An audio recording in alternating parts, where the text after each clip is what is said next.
Olá, queridos irmãos e irmãs, mais uma vez nos encontramos hoje para rezarmos os salmos, refletirmos com ele. Hoje nós iremos refletir o Salmo 30, para bem então iniciarmos e pedir que o Senhor, Ele nos ilumine, clareie a nossa consciência e nos ajude na descoberta dos salmos. Peçamos o Espírito Santo sobre nós. Vinde, Espírito Santo, enchei os corações dos vossos fiéis e acendei neles o fogo do vosso amor. Enviai o vosso Espírito e tudo será criado, e renovareis a face da terra. Oremos. Deus, que instruísse os corações dos vossos fiéis com a luz do Espírito Santo, fazei que apreciemos retamente todas as coisas, segundo o mesmo Espírito, e gozemos sempre da sua consolação. Por Cristo, Senhor nosso. Amém. Divino Espírito Santo, descei sobre nós, iluminai-nos, permanecei para sempre. Amém. Então assim reza o Salmo. Eu te exalto, Senhor, porque me livraste, não deixaste que os inimigos se rissem de mim. Senhor meu Deus, eu gritei para ti, e tu me curaste. Senhor, tiraste do túmulo a minha vida, fizeste-me reviver dentre os que baixam a cova. Toquem para o Senhor, fiéis seus, celebrem sua memória sagrada. Sua ira dura um momento, e seu favor pela vida inteira. Pela tarde vem o pranto, e pela manhã gritos de alegria. Quanto a mim, eu dizia tranquilo, nunca serei abalado. Senhor, o teu favor me assegurava honra e poder, mas escondeste a tua face, e eu fiquei abalado. Para ti, Senhor, eu gritei, ao meu Deus eu supliquei. O que ganhas com minha morte, com minha descida à cova? Acaso te louva o pó, ou proclama a tua fidelidade? Senhor, escuta-me e tende piedade de mim. Sê meu socorro, Senhor. Transformaste o meu luto em dança, e minha roupa de luto em roupa de festa. Por isso, o meu ser canta para ti, e jamais se calará. Senhor meu Deus, eu te louvarei para sempre. Então, queridos irmãos, nós temos aí o Salmo 30. É mais um salmo de graça, de ação de graças individual. Na verdade, uma pessoa que agradece porque o Senhor atendeu o seu pedido, atendeu o seu clamor, veio ao seu encontro. Nós podemos até perceber e ver que esse é um salmo que ele é rezado no templo, porque a pessoa vai lá para poder expressar aquilo que o Senhor fez em sua vida. Muitas vezes, após ser atendidas, as pessoas iam no templo para oferecer um sacrifício, né, como agradecimento, como louvor, como um hino até cantado em ação de graças. E não é diferente com este salmo. A pessoa vai ao templo, então, para agradecer ao Senhor pelas graças depositadas em sua vida. Como está organizado esse nosso salmo? Como na maioria dos salmos de ação de graças, nós temos ali uma introdução, um núcleo e uma conclusão. Na introdução, que vai do versículo 2 ao 4, o salmista exalta o Senhor pela libertação, pois gritou e foi por ele atendido. Nós temos ali uma situação dramática, pois no salmo o salmista vai nos falar de livrar, de liberdade, de pedir a liberdade, de retirar do túmulo e de fazer reviver dentre os quais abaixam até a cova.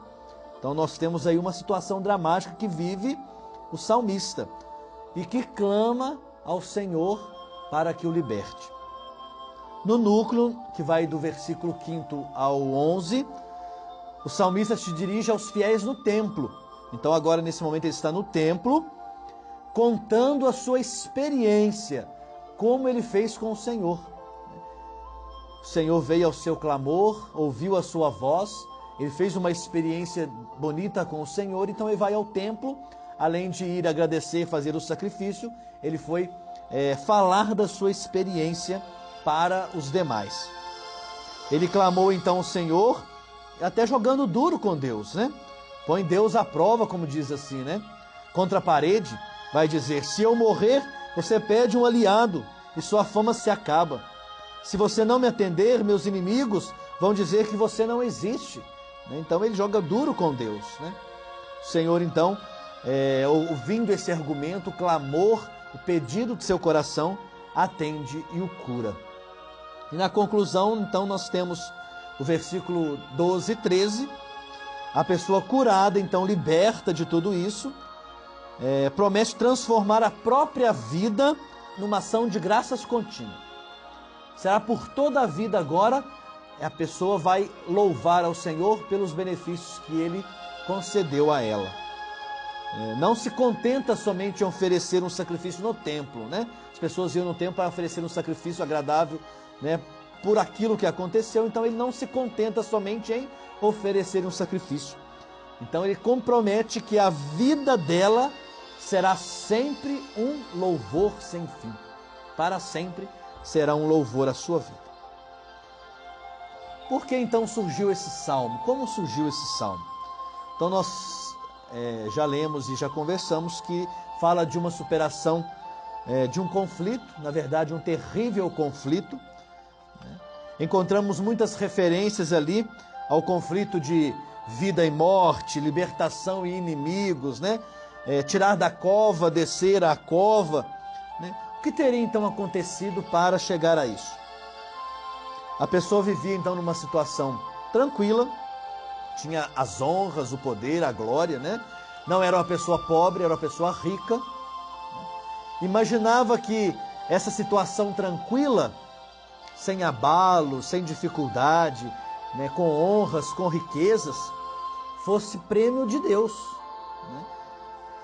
Como assim? Os inimigos pensavam ao contrário disso, né? Então a fidelidade da pessoa, né, em se manter ali, né, nessa situação tranquila, era prêmio de Deus por aquilo que acontecia, que ela até fazia, né? Porém, de repente, a pessoa é pega numa doença mortal. E nós vemos isso no versículo 3. Sente que está, então, com o pé na cova, como nos diz o próprio Salmo, no fundo do poço. E agora? Não pecou, né? Porque o castigo de Deus, na época, as pessoas pensavam que o castigo era, então, pelos pecados feitos, então vinha alguma doença, vinha alguma dificuldade. Então, ele não pecou, então não é castigo de Deus, visto pensando aqui antigamente, que nós sabemos que não funciona dessa maneira, né? Os inimigos estão dizendo para ele: está vendo? Para que serve a sua fidelidade ao Senhor? Ele não liga para você, não liga para isso, né? Deus então não existe. Porém, queridos irmãos e irmãs, o salmista faz o que nunca tinha feito na sua vida. Ele então clama ao Senhor e descobre um novo rosto de Deus, o Deus que atende o seu clamor. O Senhor atendeu e curou-o. A pessoa vai ao templo, reúne gente e conta como estava antes da doença, como clamou, como negociou com Deus, como a graça foi alcançada, e prometendo viver então em contínuo louvor de ação de graças. Então, queridos irmãos, nós temos aí o rosto de Deus. Estamos mais uma vez diante de um Deus da aliança, de um Deus que ouve o clamor dos que sofrem. O que aconteceu então com o salmista? Podemos pensar num mini êxodo, sim, libertação, né? É uma réplica da grande libertação dos hebreus, né? Que Deus tira eles do fundo da cova, tira eles da morte, libertam todos eles, né? E o Senhor é o mesmo lá e o mesmo cá, né? É interessante, queridos irmãos, notar ainda a descoberta progressiva, né, que essa pessoa faz com Deus. Antes de pegar a doença mortal, quando se sentia tranquila, segura, tinha honra, tinha poder, como nós falávamos há pouco, pensava num Deus comerciante. A pessoa faz o bem e Deus lhe dá a honra e o poder como prêmio. Então se imaginavam isso, né? Tinha tudo, tinha riqueza, mas ali só fazer uma caridade, fazer o bem ali, né? Deus dava para ele então esse prêmio, a redescoberta. Os ricos de hoje ficariam então muito contentes com essa visão, né? A doença mortal acaba com a imagem de Deus. E o salmista tem de aprender a clamar. Então a doença que ele pega acaba com essa imagem desse Deus negociante, né? E o salmista agora tem que aprender a clamar, a pedir. Clamando, descobre que o Senhor não é comerciante, mas é aliado, está junto, é próximo, que escuta o seu clamor, né?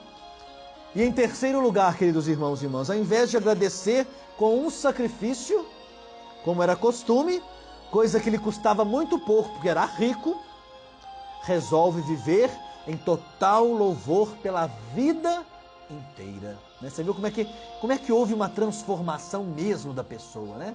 Antes pensava como um certo comerciante, né? Barganhava com Deus ali alguma coisinha, é visto diante de uma doença mortal, tem que aprender a clamar a Deus. Ao clamar a Deus, ele vê que Deus ouve, que Deus o escutou, curou.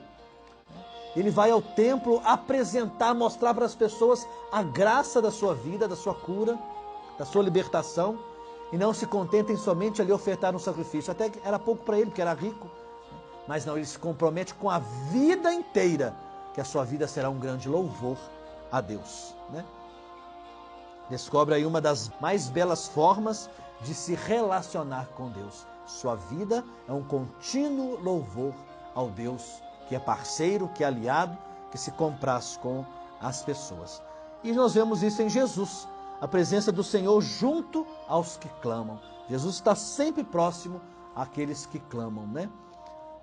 Reconhecendo o seu louvor, reconhecendo a sua fé, os méritos, e é louvor pela libertação adquirida. Então o povo sai contente, o povo entende o clamor, o pessoal clama somente de tocar, se eu pudesse tocar somente a barra da sua roupa, né, da sua veste, eu seria curado. Então a fé das pessoas tocam Jesus e Jesus atende o clamor de todas elas. Então, queridos irmãos e irmãs, é isso que nós queremos hoje rezar com os salmos. Aprender a confiar no Senhor, confiança total, entregar a nossa vida a Ele, né? Reconhecer, não querer barganhar com Ele as coisas, né? Ah, eu vou fazer isso se eu me der isso, né? Se fizer aquilo, eu vou prometer isso, eu prometo o mundo, né? E tem hora que a gente acaba não conseguindo cumprir as coisas, né? Mas entregar, né? Se abandonar nas mãos de Deus, deixar gerar confiança, intimidade entre uma pessoa e Deus, né? Aprender a clamar, aprender a pedir, né? Então que o Senhor possa nos escutar todas as vezes que nós nos dirigirmos a Ele com simplicidade, com humildade, com ternura, reconhecendo Ele Senhor da nossa vida e da nossa história. Glória ao Pai, ao Filho e ao Espírito Santo, como era no princípio, agora e sempre. Amém. Abençoe-vos o Deus Todo-Poderoso, Pai, e Filho e Espírito Santo, e permaneça para sempre. Amém. Até a próxima, se Deus quiser. Grande abraço a todos.